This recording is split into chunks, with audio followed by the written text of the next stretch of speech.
I thought I had finally found someone real. Her name was Chloe, and for a while, everything felt simple. "Why do you always overthink things?" she asked one evening, smiling at me. "Because life isn't simple," I replied. She laughed softly. "It is if you let be." I looked at her. "You really believe that?" I asked. "I do," she said. "I don't care about money, status, any of that." That's what made me trust her, because I lived the opposite of what people expected. I wasn't just a regular guy. Not really. My name, my job, my lifestyle, all of it was part of a cover. I worked as an undercover financial crimes officer, but she didn't know that. No one in my personal life did, and I intended to keep it that way. "I like you," she said once, sitting across from me. "What?" I asked. She shrugged. "You're real." I smiled slightly. "If you only knew," I muttered. "What?" she asked. "Nothing," I said. Days passed, then weeks. She stayed consistent, kind, warm, simple, or at least that's what I believed. One evening, we were sitting together quietly. She looked at me, serious this time. "I want to ask you something," she said. "Okay," I replied. She hesitated, then said, "Would you still love me if I had nothing?" I blinked. "That's a strange question," I said. "Just answer," she insisted. I leaned back slightly. "Of course," I said. "Why wouldn't I?" She watched me carefully.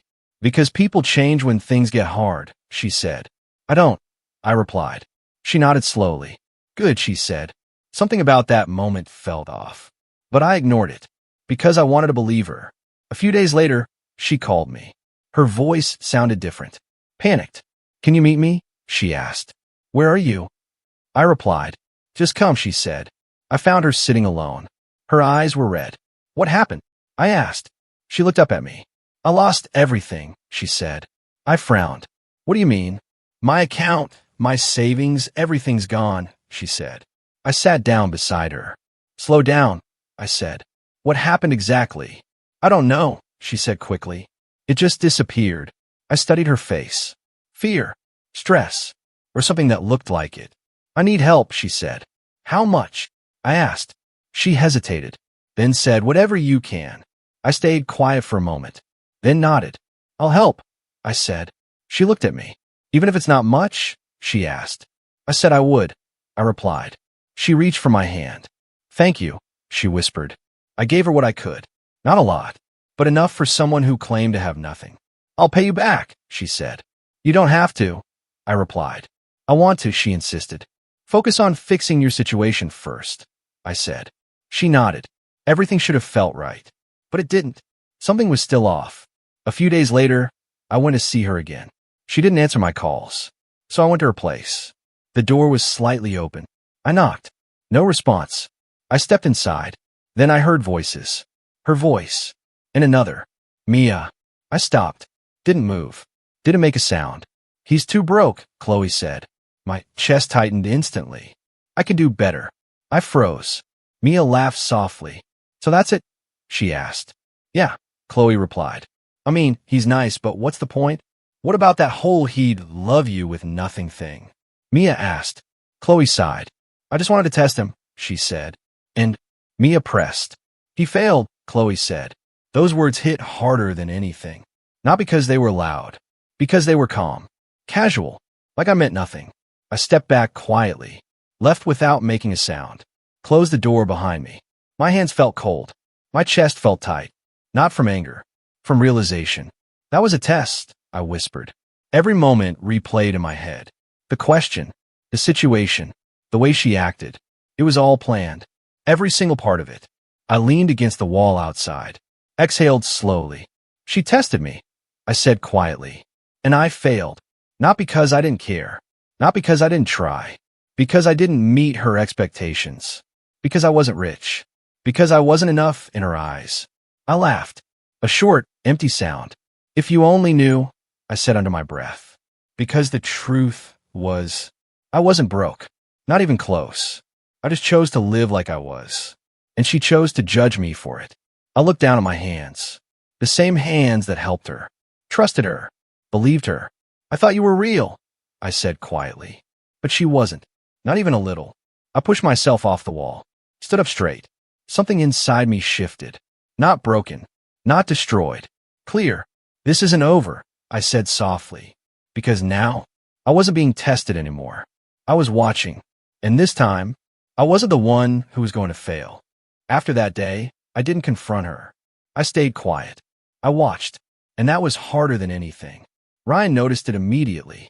You're not talking, he said, leaning against my desk. I'm working, I replied. No, he said. You're thinking. I didn't respond. He crossed his arms. This is about her, isn't it? He asked. I looked at him. It's nothing, I said. He shook his head. You're too close to this case, he warned. It's not a case, I replied. It is now, he said. I exhaled slowly. You don't understand, I said. Then explain it to me, he replied. I stayed silent for a second, then said, she tested me. Ryan frowned. What kind of test? He asked. The kind where you already fail if you're not rich, I said. He looked at me carefully. And you still want to be involved? He asked. I didn't say that, I replied. You didn't have to, he said. I leaned back in my chair. She thinks I'm broke, I said. Ryan let out a short breath. That's not even the problem, he said. I know, I replied. The problem is you care, he added. I didn't argue, because he was right.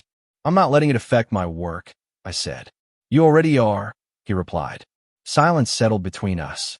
Then he said it clearly. Don't mix feelings with work. I nodded slowly. Too late, I said.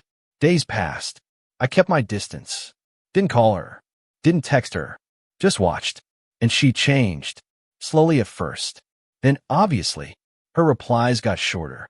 Her tone colder. Then one day, she didn't reply at all. I saw her later that evening. Not alone. With him. Victor. Expensive watch. Confident posture.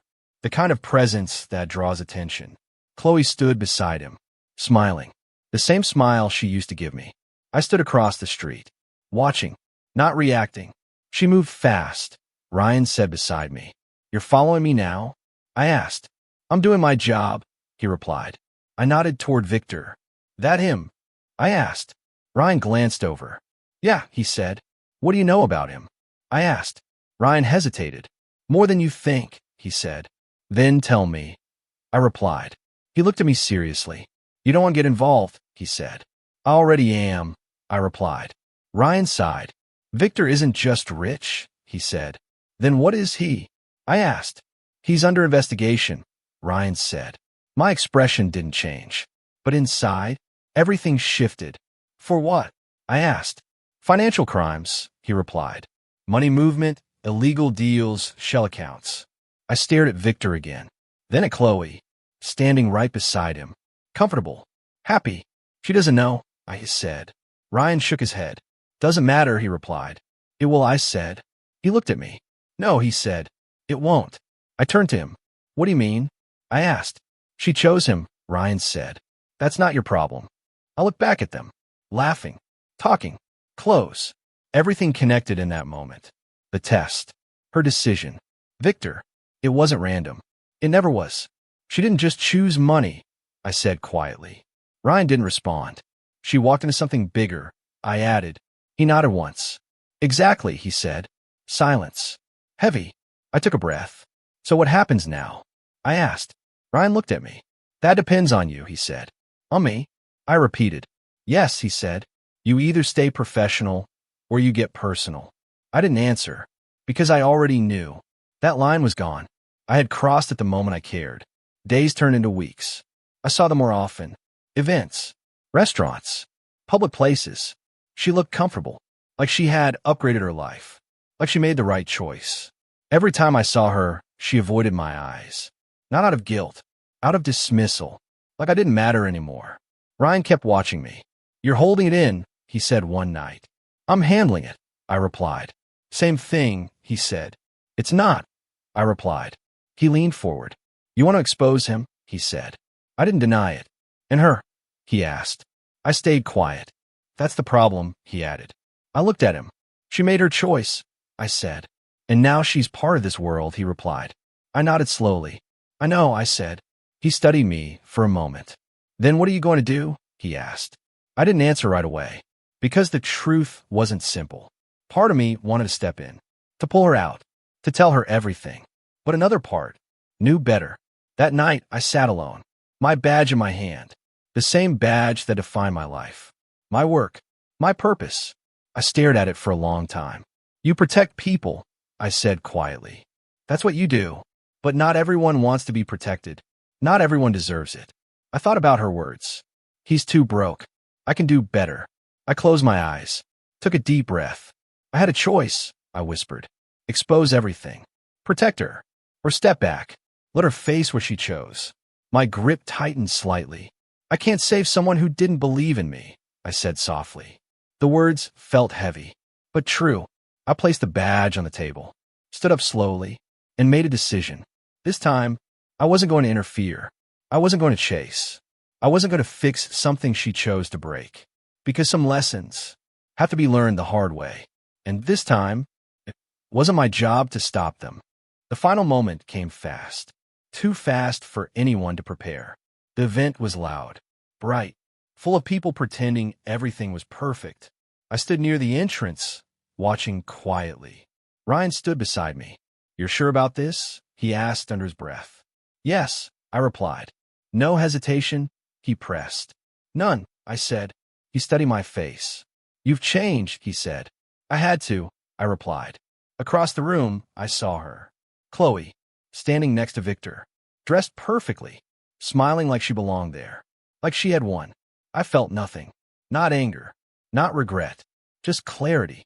Ryan followed my gaze. That's her, he said. I know, I replied. You ready? He asked. I nodded once. Let's end this. He tapped his earpiece. Move in, he said quietly. Everything shifted in seconds. Doors opened. Officers entered. Calm, controlled, but undeniable. Victor noticed first. His smile faded. What is this? He muttered. Chloe looked around, confused, then nervous. People started whispering. What's going on? Someone asked. Stay calm, another voice said. But no one was calm. Officers moved closer. Victor Hale, one of them said firmly. You're under arrest. The room froze. Victor stepped back slightly. There's been a mistake, he said quickly. No mistake, the officer replied. Chloe grabbed his arm. Victor, what's happening? She asked. He didn't answer. His confidence cracked. Officers surrounded him. Panic spread. Guests stepped away. Phones came out. Whispers turned into noise. This is insane, Chloe said. Her voice shaking now. What's happening? She repeated. I stepped forward. Slowly. Calmly. This is over, I said. Her head turned instantly.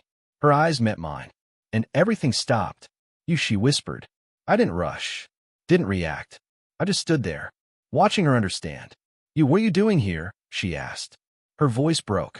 I reached into my jacket, pulled out my badge, held it up.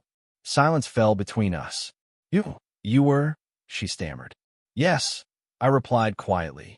Her face changed. Shock, confusion, fear, all at once. No, she said, shaking her head. This doesn't make sense. It does, I said. Victor tried to pull away. This is ridiculous, he snapped. Get your hands off me. The officers tightened their grip.